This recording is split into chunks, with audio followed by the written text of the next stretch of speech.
If you say come with me off to Massachusetts, then to Massachusetts we will go. We will buy dishes there, maybe even 2 sets. Buy the finest china, then we'll dine a while on crepe Suzette's.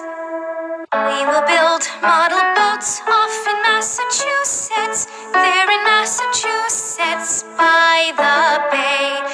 Put them together and wait until the glue sets.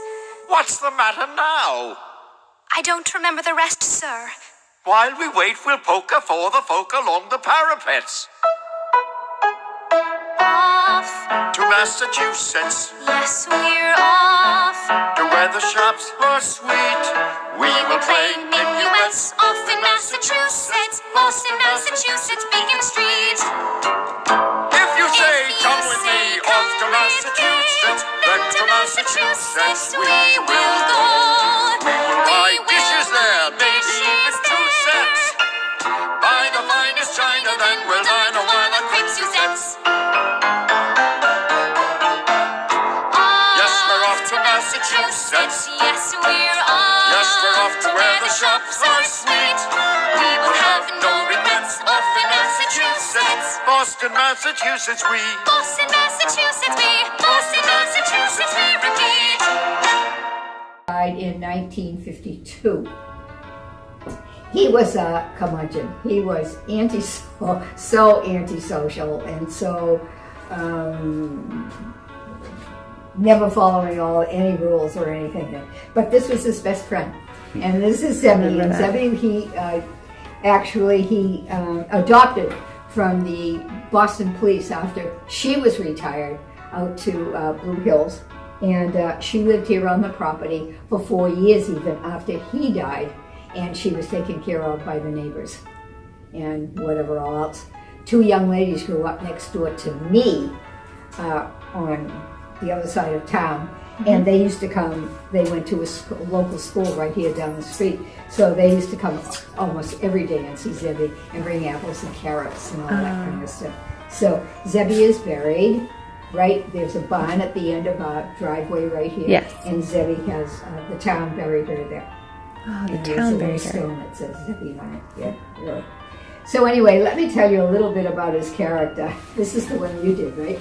Is this the one you did? I did them. You did this one? The Well, both, yeah. Just to kind of give you an idea of what kind of person he was driving down First Parish Road one day in this car, which he had purchased. And the police stopped him and said, "Percy, where's your license and registration?"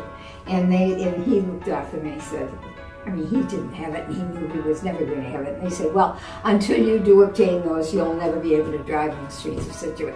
And so, in a huff, usually in a huff, when he came home, he drove into this driveway, he parked his car, took the keys out of the ignition, threw them in the woods, and that was the end of the car. And it's still out there if you see it. Just barely. Barely, with trees growing up through it. Yeah, tree grew right through it. Right. It's disintegrating more and more. I've asked them to put something over it in the wintertime, at least to save it from more, but no go. Anyway, that's Yeah, I think there was more car when we were here. There's He There was brought more it car. out west and brought it here. Uh-huh. And they wanted him to pay an excise tax too. Oh, And they want a license and excise. Very good looking lady. She was a teacher. She went to Bridgewater and she taught at Derby Academy and various other schools. So she was very intelligent, very nice. Peter Palmer, the fellow who was who that she used to babysit, told me that she was very strict, but she was very kind. She used to read to him and his sister before they went to bed, but bedtime was bedtime. No fooling around. yeah. Did she marry? No. Never married. No. They lived together here, and she was so cute. Similar to the one where we began. At Polly's And room? This again. What's This this again horse? is an accumulation of all furniture except that spinning wheel. Have you been to the lighthouse? No, we have not. Well, this was at the lighthouse. Mrs. Downton was the keeper of the light. She and her husband were the keepers of the lighthouse for a very long time. After her husband died, she stayed on, but then she moved to a much, much smaller place. Didn't have any room for it, so she gave this to the Historical Society, and we have that space, and so that's why. Yeah. That's Woman of the why house it's would there. walk 10 miles or better a day making yarn, and they had a Just barn back and loom. forth. The men were expected to make the material, Wow. and that's a yeah. model one there. Yes, and this is just a tapestry loom. Right. Unlike the loom that's up in Cudworth House, which is huge, where Mrs. Laidlaw made all the fabric for the curtains and all this stuff. But this just shows that another proof that if you want it, you make it. You know, whatever. Right. And it was something to do as well. Sure. You know, no electricity, no anything. You know, they had to find busy work and stuff like this. So that we don't know who. I like to call this entire upstairs. I call it the Man, M-A-N-N, cave. Yes. The Man cave. Yeah. Because this is where he hung out a lot, besides the summer kitchen. But this is where he came because his bedroom was up here, and so we've displayed a lot of the stuff that kept them busy. I want to draw your attention to this. They were all sail makers. They were all, and I want to draw to your attention.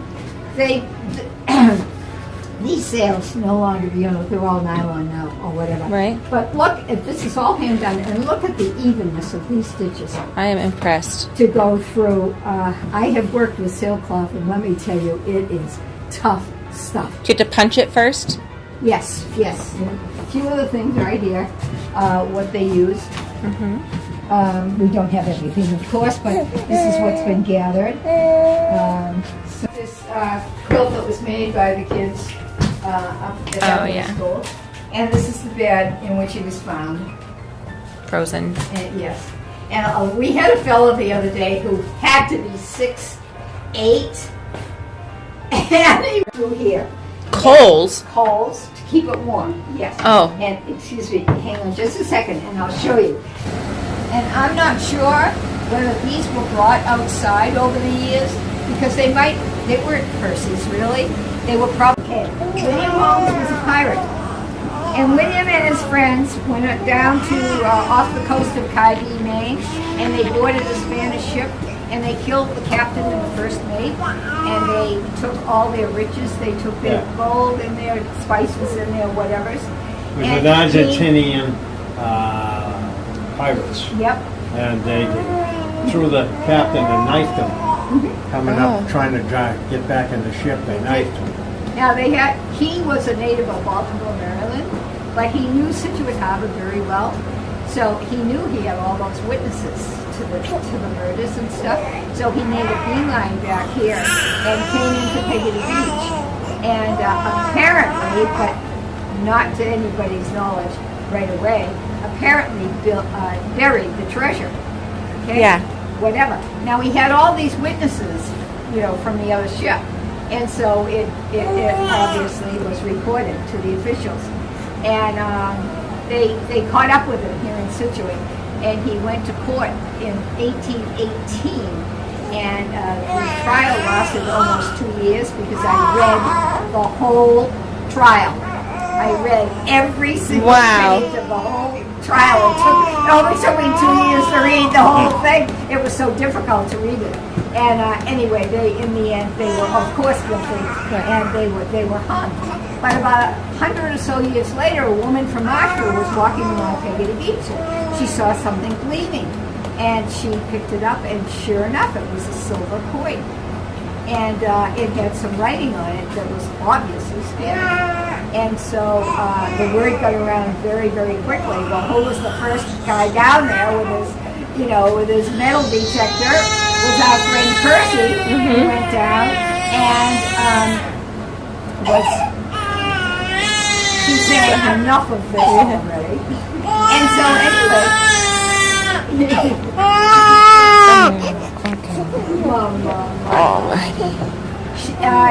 he was down in the harbor one day, and he had this thing around his neck, and it was one of these coins. And someone said, "Percy, where did you get that? That's his." And he said, "A lot more where that came from." So, but he never told me. what he did up right here. Okay. Now these coins here are just the real coins. Well, first of all, they use some of it to pay some of the back taxes and stuff like that. But then they put those there just for the kids to see. But this can right here is the actual can where the money was found when it was finally dug up. And there are several theories about how the money was in that can, and one of them was that it was in a green and white striped sock, just stuffed all in and stuck in here. So when after Percy died, and the family, had taken what they were going to take and everything, and then they were deciding what they were going to do with the building, I think an assessor or an attorney, I'm not sure, was standing down there, and there were various area rugs just around, but there was nothing on top of this, and he saw light shining up, and he came down, and of course then they discovered that this was a little bit different from the rest of the floor, and they lifted it up, and sure enough they found it. That's how they found it. He never said a word. He didn't pay his taxes because the town had gotten sand and gravel from him. And he said that they had cheated him and took more than they were supposed to. Yeah. So he never paid his taxes. And that was just a typical person, even if they hadn't he owned, the area down where Widow's Walk is now, the golf course, down on the district. And they tried to buy that from him, and they finally took it by eminent domain and gave him a check for $4,000 some odd. And when they died, they found it. When he died, they found it in his pocket here in the cash. So, and he didn't have any use for money and stuff like that. He was bringing him a peanut butter sandwich every day. What did he? Why did he need food? So all of these other things, as we know, he was a cobbler.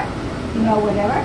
And it's funny when we see these because this is a right and a left foot, and usually when you see these, you only see one foot because they made them to say whatever all. But another spinning wheel, and he made the saddle here, and he.